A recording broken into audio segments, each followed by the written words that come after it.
আচ্ছা যাও, আমরা আরেকবার প্রথম থেকে শুরু করি। যে তোমরা নিশ্চয়ই সবাই ভালো আছো? জি স্যার, ভালো আছি। আপনি ভালো আছেন? হ্যাঁ, আমিও ভালো আছি। নিশ্চয়ই বাসাতেই আছো। আজকে বছরের শেষ দিন। আজকের পরে তোমাদের সাথে 1 বছর পরে কথা হবে, তাই না? জি স্যার। 1 বছর পরেই কথা হবে। আজকে 2020 সালের শেষ দিন। এই জন্য অগ্রিম তোমাদের নতুন বছরের শুভেচ্ছা জানানো হলো। হ্যাপি নিউ ইয়ার জি স্যার, আপনি 2021। ওয়েলকাম। দেখো, আমরা আজকে ক্লাস শুরু করি, তারপর পরবর্তীতে আমরা আবার কিছু আলোচনা করবো না, ঠিক আছে? জি স্যার। ওকে।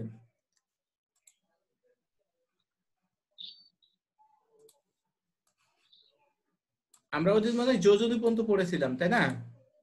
আজকে আমরা বাকি জি অংশ স্যার। পড়বো, আচ্ছা। Diploma in engineering online class chemistry 65913 টা অনেকবার বলেছি। প্রথম সেমিস্টার, আজকে ক্লাস নাম্বার আমাদের হবে 5 নাম্বার ক্লাস, অর্থাৎ পঞ্চম ক্লাস, ঠিক আছে? তো শুরু করি। ওদিন আমরা যোজনীর সংজ্ঞা পর্যন্ত বলেছি। আরেকবার একটু রিভিশন, তুমি যদিও বলেছো, আরেকবার রিভিশন দিয়ে নিই আমরা। যে যদি কোনো মৌলের একটি পরমাণু হাইড্রোজেন বা হাইড্রোজেনের সমতুল্য যত সংখ্যক পরমাণুর সাথে যুক্ত হয়, অথবা কোন যৌগ থেকে হাইড্রোজেন বা হাইড্রোজেনের যত সংখ্যক পরমাণুকে প্রতিস্থাপন করতে পারে, সেই সংখ্যাকেই সেই মৌলের বলা হবে কি যোজনী। বোঝা গেছে? আর সমতুল্য বলতে কথাটা আমি এক্সাম্পল দিয়েছিলাম যে 1 লিটার পানিতে 1 পোয়া চিনি এক পাত্রে মিশানো হলো, আরেকটা পাত্রে 2 লিটার পানিতে 2 পোয়া চিনি মিশানো হলো। দুইটার স্বাদ সমান হবে, কিন্তু পরিমাণ সমান নয়। এটাকেই বলা হচ্ছে তোমার কি সমতুল্য, তাই না? তাহলে এটা আমরা জি স্যার। সমতুল্য কথা বলেছিলাম। এখন আমরা পড়বো যোজনীর প্রকারভেদগুলো। বিভিন্ন প্রকারের যোজনী আছে, আমরা একটা একটা করে জেনে নিই। প্রথমে জেনে নিই পরিবর্তনশীল যোজনী। যেমন তুমি এখন ছাত্রী আছো, আবার এক সময় তুমি সংসার করবে, সংসারী হয়ে তখন বউ হবে, বউর পরে মা হবে, মার পরে দাদি হবে, নানি হবে, অনেক কিছু হবে। তাহলে মানুষ কিন্তু একটাই, পরিবর্তন হচ্ছে। তাহলে তুমি এক এক সময় এক এক ক্যারেক্টারের অভিনয় করতে হবে, তাই না? কখনো আম্মু হবে, কখনো দাদি হবে, কখনো নানি হবে, কখনো খালা হবে, তারপরে আবার তোমার দেখা যাবে শাশুড়ি হবে, ইত্যাদি ইত্যাদি। তাহলে এইটাই হলো পরিবর্তন। তাহলে যোজনীরও পরিবর্তন আছে। তাহলে যদি কোনো মৌলের একের অধিক যোজনী থাকে, সেই যোজনী গুলোকে বলা হচ্ছে তোমার কি পরিবর্তনশীল যোজনী। কথা কি বোঝা গেছে? কি বললাম? জি স্যার। যদি একটা মৌল অথচ যোজনী ভিন্ন ভিন্ন থাকে, মানে একের অধিক যোজনী থাকে, সেই যোজনী গুলাকে বলা হবে তোমার কি পরিবর্তনশীল যোজনী। আমরা এখন আরেকবার দেখে নিই। কিছু কিছু মৌলের একাধিক যোজনী থাকে, সেই সমস্ত যোজনী গুলাকে ওই মৌলের বলা হবে পরিবর্তনশীল যোজনী। যেমন নাইট্রোজেনের যোজনী আছে কয়টা দেখো তো? 1 2 3 4 5টা। মৌল কিন্তু, হ্যাঁ, মৌল কিন্তু একটাই, অথচ যোজনী 5টা। তাহলে এই 5টা যোজনীকে নাইট্রোজেনের বলা হবে কি পরিবর্তনশীল যোজনী। বোঝা গেছে? জি স্যার। আর এই নাইট্রোজেন মৌলটাকে বলা হবে কি পরিবর্তনশীল যোজনী বিশিষ্ট মৌল বা যোজ্যতা বিশিষ্ট মৌল। বোঝা গেছে? আমি কি বললাম নাইট্রোজেন মৌলটাকে? বলতো। যার জি স্যার। যার পরিবর্তনশীল যোজনী থাকবে, অর্থাৎ যে মৌলের পরিবর্তনশীল যোজনী থাকবে, সেই মৌলটাকে কি বলা হয়? পরিবর্তনশীল যোজনী। না, পরিবর্তনশীল যোজনী বিশিষ্ট মৌল। আর যোজনীগুলোকে বলা হবে কি পরিবর্তনশীল যোজনী। বোঝা গেছে? তাহলে কি বললাম নাইট্রোজেনকে পরিবর্তনশীল যোজনী বিশিষ্ট মৌল। যোজনীর আরেকটা নাম যোজ্যতাও বলা হয়, যাকে ইংরেজিতে বলা হয় কি ভ্যালেন্সি। ঠিক আছে? এখন আমরা জানবো একটা করে সর্বোচ্চ যোজনী। এখন নাইট্রোজেন মৌলটাকে আমরা কি বলেছি? পরিবর্তনশীল যোজনী বা যোজ্যতা বিশিষ্ট মৌল। এর কয়টা যোজনী আছে? 5টা। 5টার মধ্যে সবচেয়ে বেশি কোনটা? 5। তাহলে এই 5টাকেই বলা হবে নাইট্রোজেনের কি সর্বোচ্চ যোজনী। তাহলে সংজ্ঞাটাতে আমরা কি আসতেছে? মৌলটাকে অবশ্যই পরিবর্তনশীল যোজনী বিশিষ্ট হতে হবে, না হলে হবে না। ঠিক আছে? তাহলে মৌলটাকে পরিবর্তনশীল যোজনী বিশিষ্ট হতে হচ্ছে। তারপরে কি হতে হচ্ছে? তার কি সবচেয়ে যেটা বেশি যোজনী, সেই যোজনীটাকে বলা হচ্ছে তোমার কি সর্বোচ্চ যোজনী। বোঝা গেছে? তাহলে আমরা সংজ্ঞা বলবো যে কোন পরিবর্তনশীল যোজ্যতা বা যোজনী বিশিষ্ট মৌলের সবচেয়ে বেশি যোজনীকে বলা হবে তোমার কি সর্বোচ্চ যোজনী। বোঝা গেছে? তাহলে নাইট্রোজেনের এখানে 5টা যোজনীর মধ্যে সবচেয়ে বেশি হলো 5। তাহলে 5কে বলা হবে তোমার কি নাইট্রোজেনের সর্বোচ্চ যোজনী। বোঝা গেছে? জি স্যার। ওকে, তাহলে আমরা নেক্সট যাই। এরপর আসে সক্রিয় যোজনী। সক্রিয় কথার অর্থ কি? ক্রিয়ারত অবস্থায় আছে, মানে কি অ্যাক্টিভ আছে। যেমন আমি এখন অনলাইনে ক্লাসে তোমাদের সাথে অ্যাক্টিভ আছি, তাহলে আমি হলাম এখন সক্রিয়। যখন অনলাইন থেকে চলে যাব তখন আমি হব কি অফলাইন, তারপরে ইংরেজিতে অফলাইন, তখন আমি হব কি সক্রিয় নয়, তার মানে কি নিষ্ক্রিয়। তাহলে যখন আমি থাকতেছি ক্লাসে তখন হলো সক্রিয়, যখন থাকতেছি না তখন হচ্ছে কি নিষ্ক্রিয়। হ্যাঁ, তাহলে নাইট্রোজেনের 5টা যোজনী, এখন এই NO যৌগে নাইট্রোজেনের 2 যোজনী ব্যবহার করছে, 5টা যোজনীর মধ্যে 2 যোজনী ব্যবহার করছে এই যৌগটাতে। তাহলে এই যৌগটাতে নাইট্রোজেনের যে যোজনীটা অ্যাক্টিভ আছে সেইটাকে বলা হচ্ছে তোমার কি সক্রিয় যোজনী, অ্যাক্টিভ ভ্যালেন্সি। বোঝা গেছে? তাহলে আমরা সঙ্গে কি বলবো, কোন পরিবর্তনশীল যোজ্যতা বিশিষ্ট মৌল যে যোজনী ব্যবহার করে যৌগ গঠন করে সেই যোজনীকেই ওই মৌলের ওই যৌগে সক্রিয় যোজনী বলা হয়। তার মানে নাইট্রোজেনের 5টা যোজনী আছে, কিন্তু এই যৌগটাতে আমাদের 2 যোজনী ব্যবহার করছে NO যৌগে, অর্থাৎ নাইট্রিক অক্সাইড যৌগে। তাহলে নাইট্রোজেনের এখানে যে যোজনীটা ব্যবহার হয়েছে অর্থাৎ 2, এই 2 যোজনীকেই বলা হচ্ছে তোমার কি এই যৌগটাতে নাইট্রোজেনের সক্রিয় যোজনী। অর্থাৎ অনেকগুলো যোজনী থাকতে পারে, যে যোজনীটা ওই যৌগটাতে ব্যবহার করছে সেই যোজনীকেই বলা হবে তোমার কি সক্রিয় যোজনী। বোঝা গেছে? বোঝা গেছে? সারা দিও। ওকে, তাহলে নেক্সট যাই আমরা। এবার আসি সুপ্ত যোজনী। সুপ্ত কথার অর্থ কি? ঘুমন্ত। আমরা একটা ভাব সম্প্রসারণ পড়েছি ছোটকাল থেকেই, ঘুমিয়ে আছে শিশুর পিতা সব শিশুদের অন্তরে, পড়েছো কিনা? জি স্যার। তাহলে এটার অর্থ কি? তার মানে আজকের যে শিশু একসময় বাবা হবে, মা হবে, তার মানে কি এটাই জন্য বলা হচ্ছে যে আজকের যে ছোট বাচ্চাটা একসময় কি বাবা মা হবে, হয় মেয়ে হলে মা হবে, ছেলে হলে বাবা হবে। তাহলে এটাই হলো সুপ্ত অবস্থায় আছে। তাহলে সুপ্ত মানে কি ঘুমন্ত। তাহলে আমরা সঙ্গে কি বলবো, যে কোন পরিবর্তনশীল যোজ্যতা বিশিষ্ট মৌলের কোন যৌগের সর্বোচ্চ যোজনী এবং সক্রিয় যোজনীর পার্থক্যকে ওই মৌলের সুপ্ত যোজনী। যেমন নাইট্রিক অক্সাইড যৌগে আমরা সক্রিয় যোজনী কত বললাম? 2। আর নাইট্রোজেন পরিবর্তনশীল যোজনী বিশিষ্ট মৌল এবং নাইট্রোজেনের সর্বোচ্চ যোজনী আমরা জানি 5। তাহলে এই যৌগটাতে 2 যোজনী ব্যবহার করছে, তার মানে সক্রিয় যোজনী 2 আর সর্বোচ্চ যোজনী আমরা জানি 5।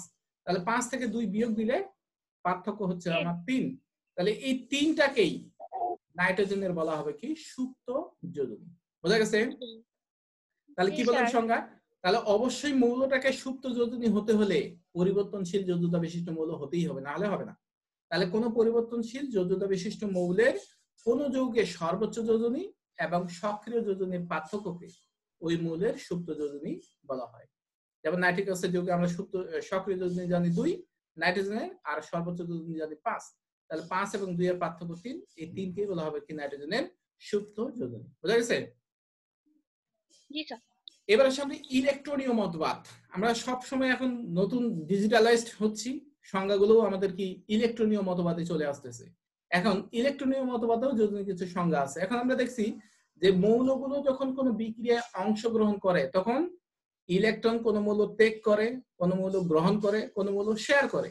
এই যে ইলেকট্রন সংখ্যাটা বা ইলেকট্রনগুলো যৌগ গঠন করার সময় ত্যাগ করে বা গ্রহণ করে বা কি শেয়ার করে, সেই ইলেকট্রনের সংখ্যাটাকেই সেই মৌলের বলা হবে কি যোজনী। দেখি আমরা রাসায়নিক বিক্রিয়ায় অংশগ্রহণের সময় একটি মৌল অপর কোনো মৌলের সাথে যে কয়টি ইলেকট্রন গ্রহণ বা বর্জন বা শেয়ার করে সেই ইলেকট্রনের সংখ্যাকেই সেই মৌলের কি বলা হচ্ছে যোজনী। কি বললাম তাহলে, যে একটা মৌল যৌগ গঠন করার সময় যে কয়টি ইলেকট্রন ত্যাগ বা গ্রহণ বা কি শেয়ার, 3টা হতে পারে, একটা গ্রহণ, একটা বর্জন আর একটা শেয়ার।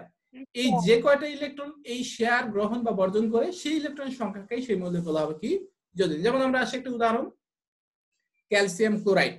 এই যৌগটাতে দেখি ক্যালসিয়ামের সর্ববহিস্থ কক্ষপথে 2টি ইলেকট্রন আছে এবং 2টি ইলেকট্রন যদি সে ছেড়ে দেয় তাহলে তার অষ্টক পূর্ণ হয়, অর্থাৎ ক্যালসিয়াম 2টা ইলেকট্রন ত্যাগ করলে ক্যালসিয়াম 2+ আয়ন হয়েছে। এবং পক্ষান্তরে ক্লোরিনের সর্ববহিস্থ কক্ষপথে আছে কি 7টা ইলেকট্রন, তাই একটা ইলেকট্রন গ্রহণ করলে অষ্টপূর্ণ হবে, তাই একটা ইলেকট্রন গ্রহণ করে কি হবে ক্লোরাইড আয়ন উৎপন্ন হয়েছে। যেহেতু এখানে 2টা পরমাণু আছে, 2টা ইলেকট্রন গ্রহণ করছে, 2টা ক্লোরাইড আয়ন উৎপন্ন করছে। তাহলে একটা ক্লোরিন পরমাণু একটা ইলেকট্রন গ্রহণ করছে, তাহলে ক্লোরিন একটা ইলেকট্রন গ্রহণ করলো। পক্ষান্তরে ক্যালসিয়াম একটা পরমাণু 2টা ইলেকট্রন ত্যাগ করলো, তাহলে ক্যালসিয়াম 2টা ইলেকট্রন ত্যাগ করছে, তাই ক্যালসিয়ামের যোজনী 2। একটা ক্লোরিন পরমাণু একটা ইলেকট্রন ত্যাগ করছে, গ্রহণ করছে, তাই ক্লোরিনের যোজনী হবে কত 1। তার মানে আমরা কি বললাম, আগে সংজ্ঞা বলেছি, কোন মৌল যখন রাসায়নিক বিক্রিয়া অংশগ্রহণের সময় যে কয়টি ইলেকট্রন গ্রহণ বা বর্জন বা শেয়ার, এখানে দুই রকম ঘটছে, একটাতে ঘটছে বর্জন, মানে এই ক্যালসিয়াম দুইটা ইলেকট্রন বর্জন করছে, তাই ক্যালসিয়াম যোজনী 2। আর ক্লোরিন একটা ক্লোরিন পরমাণু একটা ইলেকট্রন গ্রহণ করছে, আর এখানে দুইটা পরমাণু তাই 2 দেওয়া হয়েছে, 2 দিয়ে গুণ দেওয়া হয়েছে। তাহলে দুইটা ক্লোরিন পরমাণু দুইটা ইলেকট্রন গ্রহণ করছে, তাহলে একটা তাহলে একটা, সুতরাং একটা ক্লোরিন পরমাণু একটা ইলেকট্রন গ্রহণ করার ফলে তার যোজনী হবে কত? 1। এটাই হলো যোজনীর কি ইলেকট্রনীয় মতবাদ। বোঝা গেছে কি? তাহলে মূল সংজ্ঞাটার অর্থটা দাঁড়াচ্ছে যে কোন পরমাণু বিক্রিয়ায় অংশগ্রহণ করার সময় যে কটি ইলেকট্রন গ্রহণ বা বর্জন বা শেয়ার করে সেই সংখ্যাটাকে, মানে সেই ইলেকট্রনের সংখ্যাকেই বলা হবে সেই মৌলের যোজনী। বোঝা গেছে? জি স্যার। কারো কোনো কোয়ারি আছে, কোশ্চেন এখানে? নাই? না স্যার। ওকে, তাহলে আমরা পরবর্তী অংশে যাই। এবার আসি আমরা রাসায়নিক ক্রিয়া বা বিক্রিয়া। আমরা এর আগে রাসায়নিক পরিবর্তন আর ভৌত পরিবর্তনের সংজ্ঞা পড়েছি কিনা? পড়েছি। জি স্যার। হ্যাঁ জি স্যার। আচ্ছা, রাসায়নিক পরিবর্তন কাকে বলা হয় তোমরা এখন বলো দেখি। রাসায়নিক পরিবর্তন। ইয়েস, মনে আছে কি? জি স্যার, যে বলো। পরিবর্তনের মৌল বলো। দুটো মানে পরিবর্তন হয় রাসায়নিক ভাবে, আগের অবস্থায় থাকে না। যেমন হচ্ছে যে দুইটা রাসায়নিক পদার্থ যখন একসাথে মিশ্রণ করা হয় সেটা অন্য একটি ধর্ম বিশিষ্ট পদার্থের সৃষ্টি করে, তখন সেটা রাসায়নিক পরিবর্তন বলা হয়। অনেক সুন্দর হয়েছে, থ্যাংক ইউ। আর একটু গুছিয়ে বলতে হবে, আমি গুছিয়ে বলি। দেখো, যে পরিবর্তনের ফলে এক বা একাধিক পদার্থ পরিবর্তিত হয়ে সম্পূর্ণ নতুন ধর্ম বিশিষ্ট এক বা একাধিক পদার্থে পরিণত হয়, সেই পরিবর্তনকেই রাসায়নিক পরিবর্তন বলা হয়। সুন্দর হয়েছে না ভাষাটা গুছানো? তাহলে গুছিয়ে বলতে হবে। তোমারটা হয়েছে কিন্তু ওই আগেরটা পিছে আগে একটু গুলিয়ে গেছে। সুন্দর হয়েছে, থ্যাংক ইউ। তাহলে আমরা এখন ওই রাসায়নিক পরিবর্তনের সংজ্ঞাটাই হবে রাসায়নিক ক্রিয়া বা বিক্রিয়া। তাহলে এটাই আমরা এখন আবার বলবো। দেখো, যে পরিবর্তনের ফলে এক বা একাধিক পদার্থ পরিবর্তিত হয়ে সম্পূর্ণ নতুন ধর্ম বিশিষ্ট এক বা একাধিক পদার্থে পরিণত হয়, তবে সেই পরিবর্তনকে রাসায়নিক ক্রিয়া বা বিক্রিয়া বলে। ক্রিয়ার ইংরেজি হলো অ্যাকশন, আর বিক্রিয়ার ইংরেজি হলো রিঅ্যাকশন। তোমরা যেটাই বলবা সেটাই হবে, আমরা সাধারণত বিক্রিয়াই বলে থাকি আর কি, রাসায়নিক বিক্রিয়া, তাই না? তাহলে সংজ্ঞাটা কি বললাম? যে পরিবর্তনের ফলে এক বা একাধিক পদার্থ পরিবর্তিত হয়ে সম্পূর্ণ নতুন ধর্ম বিশিষ্ট এক বা একাধিক পদার্থে পরিণত হয়, তবে সেই পরিবর্তনকেই রাসায়নিক ক্রিয়া বা বিক্রিয়া বলা হয়। যেমন আমরা দেখি, হাইড্রোজেন অক্সিজেনের সাথে বিক্রিয়া করে পানি উৎপন্ন করেছে। হাইড্রোজেনের ধর্ম হলো কি? নিজে জ্বলে কিন্তু অন্যকে জ্বলতে সহায়তা করে না। পক্ষান্তরে অক্সিজেনের ধর্ম হলো কি? নিজে জ্বলে না কিন্তু অন্যকে জ্বলতে সহায়তা করে। আবার পানির ধর্ম কি?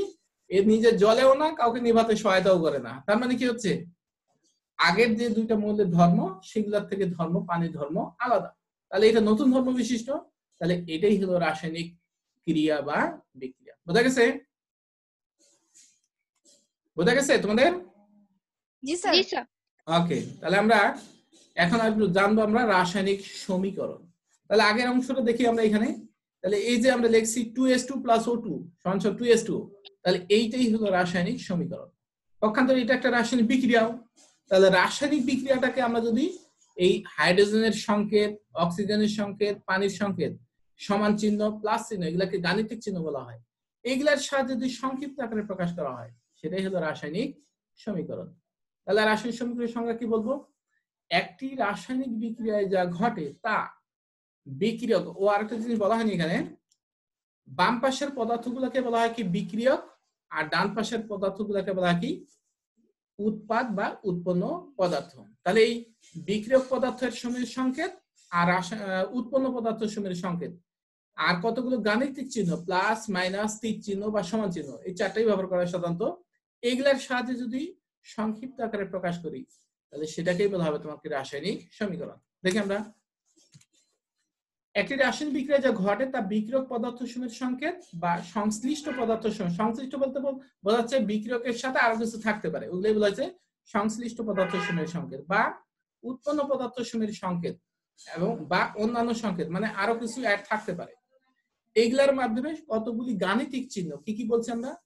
প্লাস, মাইনাস, তারপরে তীর চিহ্ন, আরেকটা হলো সমান চিহ্ন। প্লাস, মাইনাস, সমান চিহ্ন বা তীর চিহ্ন ইত্যাদির মাধ্যমে সংক্ষিপ্ত আকারে প্রকাশ করাকেই রাসায়নিক সমীকরণ বলা হয়। তাহলে আমরা কি বললাম? একটা রাসায়নিক বিক্রিয়া যাহা ঘটে, তার মানে বিক্রিয়ক পদার্থ আর উৎপন্ন পদার্থ এগুলো বিক্রিয়া করে উৎপন্ন পদার্থ উৎপন্ন হয়েছে। তাহলে একটি রাসায়নিক বিক্রিয়া যা ঘটে তা বিক্রিয়ক পদার্থ সমূহের সংকেত বা সংশ্লিষ্ট পদার্থ সমূহের সংকেত বা উৎপন্ন পদার্থ সমূহের সংকেত বা অন্যান্য পদার্থ সমূহের সংকেত, মানে এই বেশ কয়েকটা পদার্থ মিলে আর কি। কতগুলো গাণিতিক চিহ্ন প্লাস মাইনাস সমান চিহ্ন বা তীর চিহ্ন ইত্যাদির মাধ্যমে সংক্ষিপ্ত আকারে যদি প্রকাশ করা হয় তাকেই বলা হবে তোমার কি রাসায়নিক সমীকরণ। যেমন আমরা এখানে লিখছি একটা উদাহরণ, কার্বন প্লাস অক্সিজেন বিক্রিয়া করে উৎপন্ন হয়েছে কার্বন ডাই অক্সাইড। কার্বনের সংকেত হলো সি, অক্সিজেনের সংকেত O2, কার্বন ডাই অক্সাইডের সংকেত হলো CO2। এটা একটা রাসায়নিক বিক্রিয়া। এই বিক্রিয়াটাতে এই দুইটা বিক্রিয়া করে এটা উৎপন্ন করছে। তাহলে এই বিক্রিয়া যা ঘটছে তা বিক্রিয়ক পদার্থ সমূহের সংকেত আর উৎপন্ন পদার্থের সংকেত। যদি অন্যান্য সংশ্লিষ্ট না বলো তাহলে এটা বললেও হবে।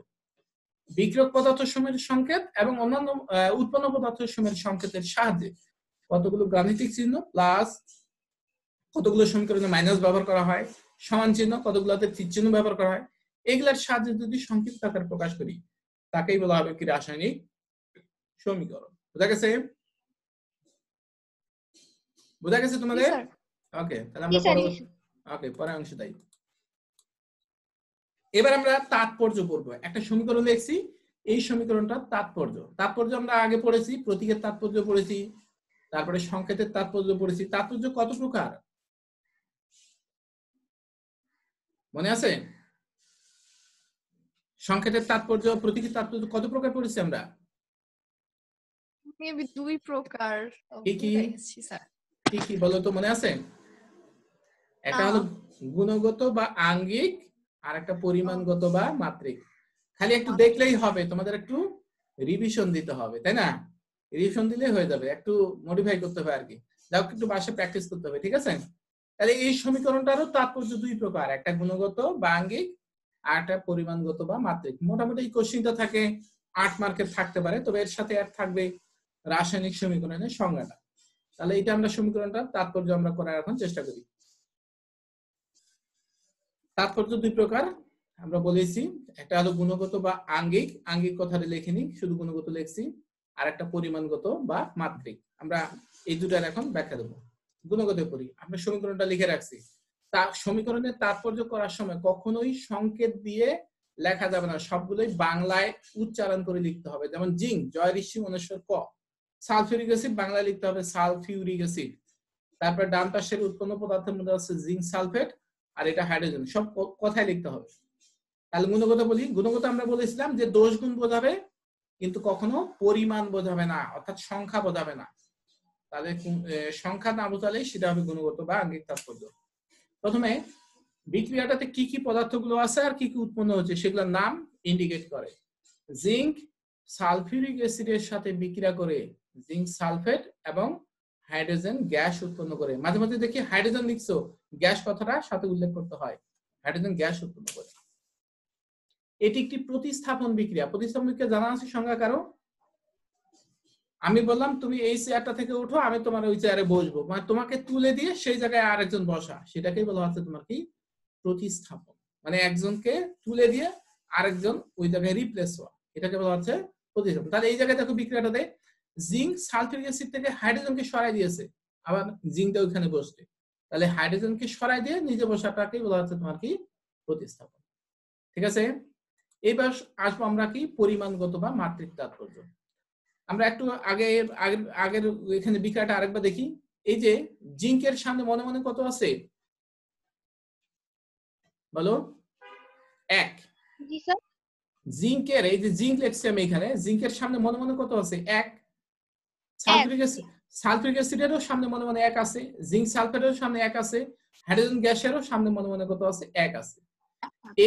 এই সংখ্যাটাকে 3টা জিনিস বলা হয়। একটা বলা হয় কি অণু, একটা বলা হয় মোল, আর একটা বলা হয় কি আয়তন। তবে আয়তন তখন বলবো যদি ওই পদার্থগুলো অর্থাৎ বিক্রিয়ক পদার্থ এবং উৎপন্ন পদার্থ সবগুলো যদি গ্যাসীয় হয়, সেই ক্ষেত্রে আমরা আয়তন বলবো, অন্যথায় আয়তন কথাটা বলা যাবে না। যেমন এখানে জিঙ্ক স্বাভাবিক অবস্থায় কঠিন, সালফিউরিক অ্যাসিড তরল, জিঙ্ক সালফেট কঠিন, হাইড্রোজেন গ্যাস বা গ্যাসীয়। একটা গ্যাসীয়, বাকিগুলো কিন্তু ভিন্ন রকম, তাহলে এখানে আয়তন বলা যাবে না। ঠিক আছে? তাহলে আমরা এখানে দুইটা বলবো। প্রথমে আসি অণু দিয়ে, তাহলে এক অণু জিঙ্ক এক অণু সালফিউরিক অ্যাসিডের সাথে বিক্রিয়া করে এক অণু জিঙ্ক সালফেট এবং এক অণু হাইড্রোজেন গ্যাস উৎপন্ন করে। এই যে এক এক এক এগুলা কি সংখ্যা, তাহলে এই জন্যই বলা হচ্ছে একে কি পরিমাণগত তাৎপর্য বা মাত্রিক তাৎপর্য। বোঝা গেছে? বোঝা যায়? হ্যাঁ স্যার জি স্যার। বুঝেছি। ওকে, সারা দিবা, একটু মাঝে মাঝে সারা দিবা। তারপর আমরা আসি মোল। স্যার মোল কাকে বলা হয় জানা আছে তোমাদের? মৌল না, কিন্তু মৌল মানে মৌলিক পদার্থ, এটা কিন্তু মৌলকাল্য মোল সংজ্ঞা জানা আছে? না থাকলে না, তাহলে আমি বলে দিই। যেমন অক্সিজেনের আণবিক ভর কত? 32। ও হ্যাঁ O2 অক্সিজেনের আণবিক ভর 16, 16 দুগুণা 32, তাহলে 32। এই 32 কে যদি আমরা গ্রামে প্রকাশ করি তাহলে কত হবে? 32 গ্রাম। এই 32 গ্রাম অক্সিজেনকে বলা হবে কি 1 মোল অক্সিজেন। পক্ষান্তরে যদি আমরা নাইট্রোজেন আসি N2, নাইট্রোজেন পারমাণবিক ভর হলো 7, সরি 14, 7 পারমাণবিক সংখ্যা ও 14। জি স্যার। 14, তাহলে 14 দুগুণা কত হবে? 28। তাহলে 28 কে যদি এখন গ্রামে প্রকাশ করি 28 গ্রাম, তাহলে 28 গ্রাম নাইট্রোজেনকে বলা হবে কি 1 মোল অক্সিজেন। তাহলে আমরা কি বুঝলাম সংজ্ঞাতে? বুঝলাম কি? গেস করো। একটা 28 গ্রাম, একটা হলো 32 গ্রাম, হাইড্রোজেন হলো 2 গ্রাম। তাহলে কি বোঝা যাচ্ছে? ও যে কোনো পদার্থের আণবিক ভরকে যদি গ্রামে প্রকাশ করা হয় তাহলে গ্রামে প্রকাশিত আণবিক ভরকে ওই পদার্থের মোল বলা হয়। বোঝা গেছে কি? কি বললাম? কোন পদার্থের আণবিক ভরকে গ্রামে প্রকাশ করলে ওই গ্রামে প্রকাশিত আণবিক ভরকে ওই পদার্থের মোল বলা হয়। মনে থাকবে? তাহলে এখন আমরা মোল দিয়ে বলি। তাহলে 1 মোল জিঙ্ক 1 মোল সালফিউরিক অ্যাসিডের সাথে বিক্রিয়া করে 1 মোল জিঙ্ক সালফেট এবং 1 মোল হাইড্রোজেন গ্যাস উৎপন্ন করে। মুখস্থ করার কি দরকার আছে? এমনিতেই দেখেই বলা যাবে, শুধু খালি ওই মূল অংশটুকু মনে রাখতে হবে, অণু মোল। ঠিক আছে? তারপরে আমরা আসি, এবার আমরা জানি পরমাণু সৃষ্টি বা ধ্বংস হয় না। তার মানে কি বাম পাশের পরমাণু সংখ্যা ডান পাশের পরমাণু সংখ্যা পরস্পর কি থাকবে?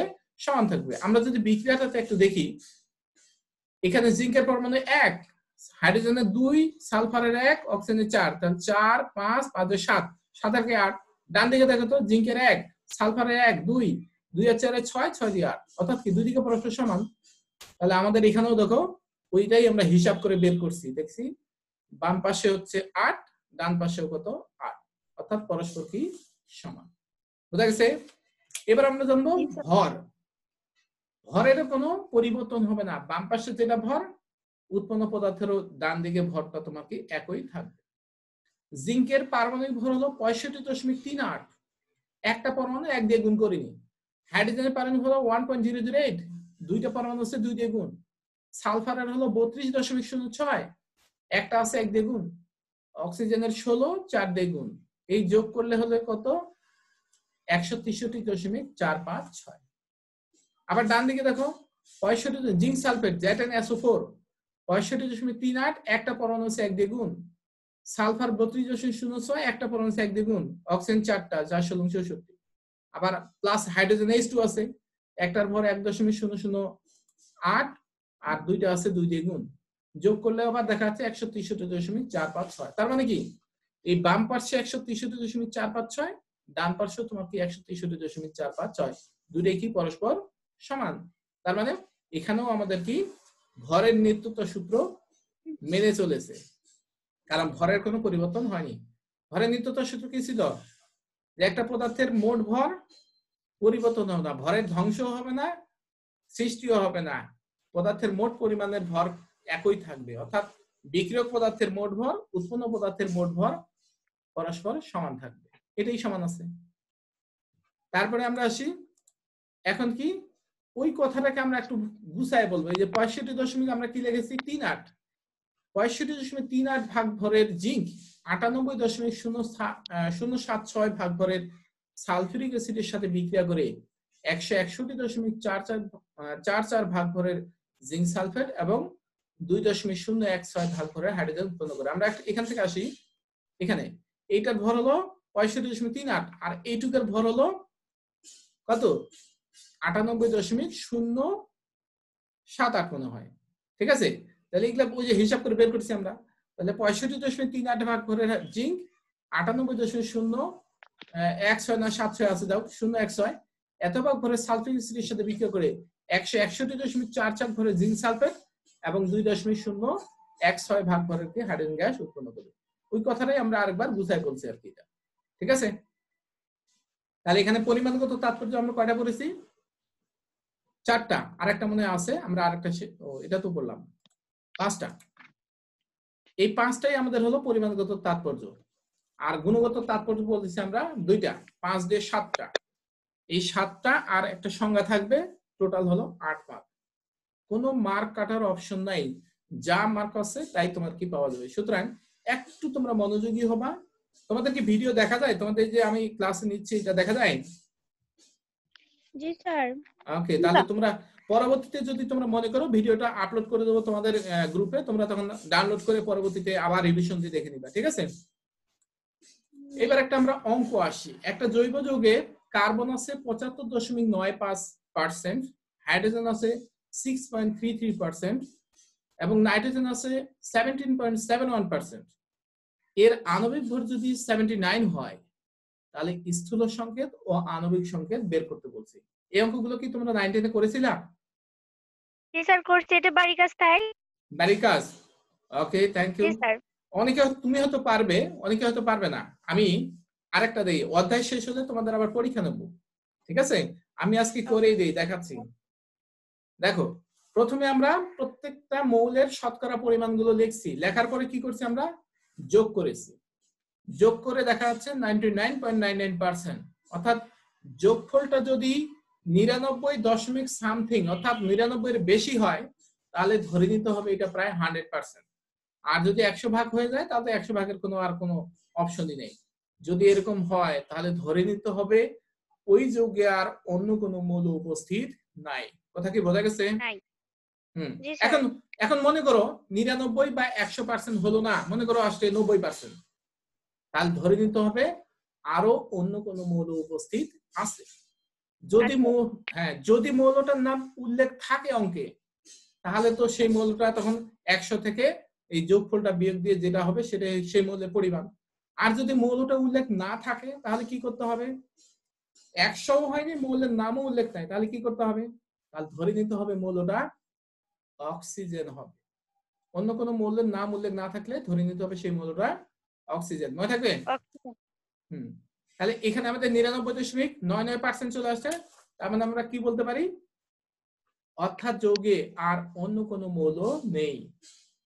কথা বোঝা গেছে? এই যে লিখছি, অর্থাৎ যৌগে আর অন্য কোনো মৌল নেই। এখন মৌলসমূহের শতকরা পরিমাণকে নিজ নিজ পারমাণবিক ভর দ্বারা ভাগ করে পাই। তাহলে ভাগ করি। কার্বনের পারমাণবিক ভর হলো 12 আর শতকরা পরিমাণ আছে 75.79, ভাগ করলে 6.31। হাইড্রোজেনের পরিমাণ দেওয়া আছে শতকরা পরিমাণ 6.33 আর হাইড্রোজেন পারমাণবিক ভর 1.008, ভাগ করলে 6.27। নাইট্রোজেনের শতকরা পরিমাণ আছে 17.71 আর আমরা নাইট্রোজেন পারমাণবিক ভর 14 দিয়ে আমরা ভাগ করছি, ভাগ করলে হচ্ছে 1.26।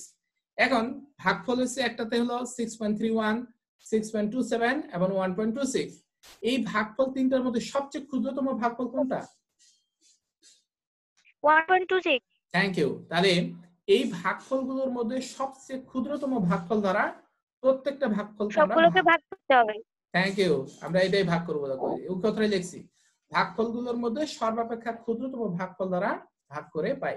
ভাগ করি। এখন এই যে ভাগগুলো দেখানো হয়েছে, ঠিক আছে? এই ভাগগুলোর মধ্যে এখন দেখা যাচ্ছে যদি দশমিক আসে এরকম, যদি মনে করো 4.97 আসছে, এখানে আসছে না 4.97, তাহলে এটা যদি দশমিকের পরে 7 বা 8 থাকে, দশমিকের পরে অঙ্ক, তাহলে ধরে নিতে হবে এটা পূর্ণ সংখ্যা 1 যোগ করে নিতে হবে। যদি মনে করো 4.1 অথবা 4.2 আছে, তাহলে 1 বা 2 থাকলে দশমিকের পরে সংখ্যাটুকু অঙ্কটুকু বাদ দিয়ে পূর্ণ সংখ্যাটা শুধু নিতে হবে। কেন এটা বলো তো? কারণ এই সংখ্যাটা হবে পরমাণুর সংখ্যা। আর ডাল্টনের পরমাণুবাদের আমরা একটা মতবাদে পড়েছি যে পরমাণু কখনো ভগ্নাংশ বিক্রিয়ায় অংশগ্রহণ করতে পারে না। সুতরাং যেহেতু পরমাণুর সংখ্যা ভগ্নাংশ হতে পারে না, তাই নিকটবর্তী পূর্ণ সংখ্যাই হবে সেই মৌলের কি পরমাণুর সংখ্যা অথবা যোজনী। বোঝা গেছে? তাহলে আমরা এই কথাই লিখছি, ওগুলাকে যোজনীয় বলা হয়। যেহেতু যোজ্যতা একটি পূর্ণ সংখ্যা, সুতরাং সেহেতু নিকটতম পূর্ণ সংখ্যাই হবে সেই মৌলের কি যোজ্যতা বা যোজনী। বুঝা গেছে? তাহলে এই সংখ্যাগুলোই এখন আমরা পূর্ণ সংখ্যায় লিখবো। এই লিখছি, এই যে আমরা হাইড্রোজেনের 4.97 ছিল, লিখছি আমরা 5, নাইট্রোজেন 1। এইগুলাই পরমাণুর সংখ্যা দিয়ে আমরা সংকেতটা এখন লিখবো, সেটাই হবে স্থূল সংকেত। সি এর এখানে কত আছে 5, তাই আমরা 5 লিখছি। হাইড্রোজেন ছিল 5 লিখছি। নাইট্রোজেন 1 লিখার কোনো প্রয়োজন হয়নি। বুঝা গেছে? তাহলে এটাই হবে নাইট্রোজেনের এই যৌগটার কি স্থূল সংকেত। এখন এখন আমাদের কি বের করতে বলছে? আণবিক সংকেত। আণবিক সংকেত বের করার জন্য আমরা একটা ধরে নেব, শেষে বাইরে দিকে n, স্মল n। এই nটা আমাদের কি বের করতে হবে, n এর মানটা। ধরে নিলাম C5H5N, আর ফার্স্ট ব্র্যাকেট ক্লোজ করে আমরা ছোট হাতের বা স্মল n লিখছি। এখন এই যৌগটা আণবিক ভর বের করি। কার্বনের পারমাণবিক ভর 12, হাইড্রোজেন 5টা আছে 5 দিয়ে গুণ, নাইট্রোজেন হাইড্রোজেন 1 5 দিয়ে গুণ, নাইট্রোজেন হলো 14, একটা আছে 1 দিয়ে গুণ করিনি, আর ব্র্যাকেটে n আছে n লিখছি। যোগ করলে দেখা যায় 79 n। এখন যৌগটার আণবিক ভর দেখো তো, এখানে আণবিক ভর কত ছিল উল্লেখ, দেখো তো কত ছিল, 79, তাই না? তাহলে 79, তাহলে এখানেও আমরা কি পেলাম, এটাও আণবিক ভর, আবার যৌগটার দেওয়া আছে আণবিক ভর 79, তাহলে এটাও যা এটাও তা। তাহলে আমরা লিখতে পারি প্রশ্ন বলতে বা শর্ত বলতে বা সুতরাং 79n কত 79। তাহলে এখান থেকে n এর মান পাইলাম কত 1। এই 1 মানটা এখন এই জায়গায় বসাবো, যে জায়গায় আমরা ধরেছি এই যে n, এই জায়গায় বসাই। এখন বসালে 1 বসালে 1 দিয়ে গুণ করলে ওটাই হয় C5H5N। তার মানে ওই যৌগটার আণবিক সংকেত যা, স্থূল সংকেত তাই। এবং যৌগটার নাম হবে তোমার কি, যৌগটার নাম হবে পিরিডিন। বুঝা গেছে? যৌগটার নাম পিরিডিন, একটা গন্ধযুক্ত বিশ্রী গন্ধযুক্ত পদার্থ। এবার গাঠনিক সংকেত নির্ণয় কতগুলো জারণ সংখ্যা, জারণ সংখ্যা আমরা একটু জেনে নিই। জারণ সংখ্যা কাকে বলে? আমরা একটু আগে দেখছি যে ক্যালসিয়াম বিক্রিয়ায় অংশগ্রহণ করার সময় 2টা ইলেকট্রন ত্যাগ করে, ক্লোরিন বিক্রিয়ায় অংশগ্রহণ করার সময় একটা ইলেকট্রন গ্রহণ করে। ওই যে ত্যাগ করে আর গ্রহণ করে সেই ইলেকট্রনের সংখ্যাগুলোকেই বলা হবে তোমার কি জারণ সংখ্যা। তাহলে সংখ্যাটা বলবো, কোন মৌল বিক্রিয়ায় অংশগ্রহণ করার সময় যে কয়টি ইলেকট্রন ত্যাগ বা বর্জন করে বা গ্রহণ করে সেই ইলেকট্রনের সংখ্যাকেই বলা হবে জারণ সংখ্যা। এখন গাঠনিক সংকেত নির্ণয় করার জন্য কিছু মৌলের জারণ সংখ্যা জেনে রাখা ভালো। আমরা গাঠনিক সংকেত পরবর্তী ক্লাসে আলোচনা করব। তাহলে জেনে নেই, হাইড্রোজেনের সবসময় +1 আর অবলিক দিয়ে আছে -1। -1 কখন হবে? এই যে ডান দিকে যৌগগুলো লেখা আছে, sodium hydride, potassium hydride, calcium hydride, এগুলোর ক্ষেত্রে সবগুলোতে ধরতে হবে -1, আর বাকি অন্যগুলো যৌগের ক্ষেত্রে ধরতে হবে +1। অক্সিজেন -2 সব সময় -1 কোনগুলোতে হবে? এই যে hydrogen peroxide, sodium peroxide, potassium peroxide, এগুলোতে। 1 শ্রেণীর মৌল lithium, sodium, potassium, rubidium, caesium, francium, এগুলো সবসময় প্লাসে ধরতে হবে। 2 শ্রেণীর মৌল আছে বেরিলিয়াম, ক্যালসিয়াম, ম্যাগনেসিয়াম, বেরিয়াম, এগুলো হলো +2। 3 শ্রেণীর মৌল আছে অ্যালুমিনিয়াম, এর ধরতে হবে +3। আজকের ক্লাস এ পর্যন্তই থাকলো তোমাদের। আজকে এ পর্যন্তই আমরা রাখলাম।